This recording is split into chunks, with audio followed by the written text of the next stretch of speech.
yaşlarımız hem o yerde işleme mümkünçilik göredir. Şu taliplerimiz önemli mi? Bu tezin proyektörler işler, talipler işler, doğru mu?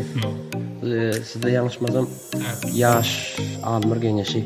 Bizim institutumuzda yaş almır gençi Hareket ediyor ve 2018 yılda Türkmenistan'ın yaşların arasında geçirilen taslama ve ateşiminde servisinde bizim yaş almır gençimiz baş bayrağı münasip oldu. Sen şu gençin işleri azası Benim şu gençin ağzası. öz işler proyektörler şu an edilen proyektör işler öyle. İşte. Sonra ulumuz sırmak barıdı. Çok hard mı ya ne teknolojiler şu an trendden nesin birazcık içerik kuhnyanız bilesin bu yani şeyler aşkhanada yaşanlar gençlikte daşından bir barıp olmaz elde girmez bir da tik görüyorsun. El içinde ne mi vardır o?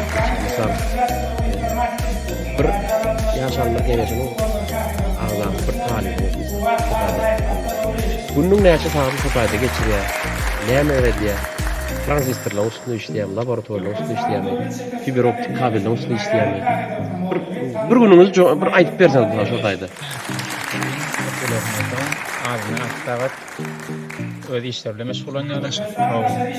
Okulunun daşları öz işlerle meşgul olanlar. Ve geldi yerden maramız öyle öyle.